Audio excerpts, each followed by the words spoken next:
আসসালামু আলাইকুম সবাইকে আজকের ভিডিওতে স্বাগতম। আজকের ভিডিওটি হচ্ছে আমাদের যাদের একটি বিকাশ অ্যাকাউন্ট আছে তাদের জন্য। তো আমরা যারা বিকাশ অ্যাকাউন্ট ইউজ করি তারা অনেক সময় ভুল করে অন্যজনের নাম্বারে সেন্ড মানি করে থাকি এবং সেন্ড মানি করার পর সেই টাকাটা আমরা ফেরত পাবো কি পাবো না এটা নিয়ে টেনশনে পড়ে যাই। তো আজকের এই ভিডিওটি সম্পূর্ণ দেখার পরে আপনারা সহজেই বিকাশ অ্যাপসের মাধ্যমে ভুল করে যদি কারো নাম্বারে সেন্ড মানি করে থাকেন সেই টাকাটা মুহূর্তের মধ্যে আবার ফিরিয়ে নিয়ে আসতে পারবেন। এখানে একটা শর্ত আছে, সেটা হচ্ছে আপনি যে নাম্বারে টাকা পাঠাচ্ছেন সেই নাম্বারে যদি আগে থেকে বিকাশ অ্যাকাউন্ট খোলা থাকে সেক্ষেত্রে আপনি টাকাটা আনতে পারবেন না। সেক্ষেত্রে আপনাকে অবশ্যই কাস্টমার কেয়ার এর সহায়তা নিতে হবে, অথবা যে নাম্বারে আপনি টাকা পাঠিয়েছেন তাকে কল দিয়ে রিকোয়েস্ট করতে হবে টাকাটা যাতে আপনার কাছে ব্যাক করে। আর উনি যদি ব্যাক না করে তখন আপনি কাস্টমার কেয়ারের সাহায্য নিয়ে টাকাটা ব্যাক আনতে পারবেন। সেক্ষেত্রে কাস্টমার কেয়ার আপনার থেকে যে যে ইনফরমেশন চাই সেগুলো আপনাকে দিতে হবে। তো আজকের ভিডিওটি হচ্ছে যে নাম্বারে আমরা টাকা পাঠাবো সেই নাম্বারে যদি বিকাশ অ্যাকাউন্ট খোলা না থাকে তাহলে আপনি টাকাটি খুব সহজেই বিকাশ অ্যাপসের মাধ্যমে আবার ফেরত নিয়ে আসতে পারবেন। এই ভিডিওটি ফেসবুকে দেখে থাকেন তাহলে আমার ফেসবুক পেজটিতে একটি ফলো দিয়ে দেওয়ার অনুরোধ রইল। আর যদি আপনারা ইউটিউবে দেখে থাকেন তাহলে আমার চ্যানেলটিকে সাবস্ক্রাইব করার অনুরোধ রইল। চলুন কথা না বাড়িয়ে আমরা চলে যাই আজকের মূল ভিডিওতে। তো এটি দেখানোর জন্য আমি আপনাদেরকে আমার মোবাইলের স্ক্রিনে নিয়ে যাচ্ছি।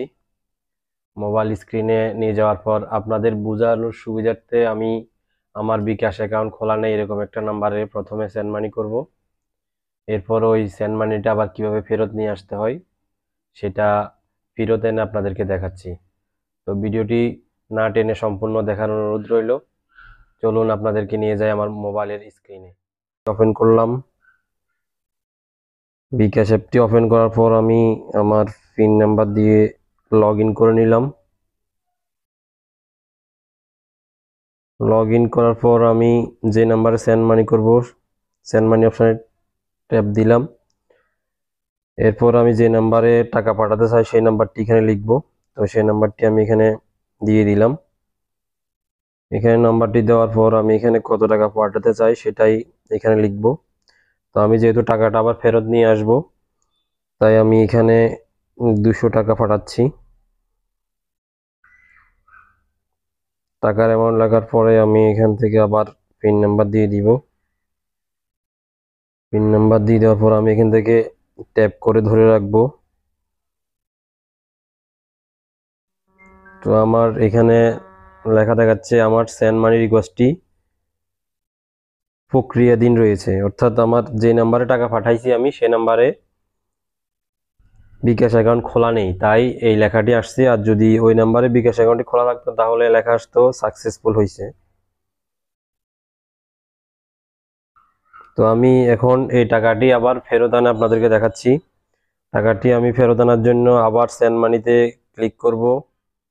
সেন্ড মানিতে ক্লিক অপশান চলে আসছে আমার নন বিকাশ। তো আমি নন বিকাশের উপর একটা ক্লিক করে দিলাম। ক্লিক করার পর এখানে লেখা আসছে বাতিল। যে নাম্বারে টাকা পাঠাইছি এটা ডান পাশে একটা বাতিল লেখা দেখতে পাচ্ছেন।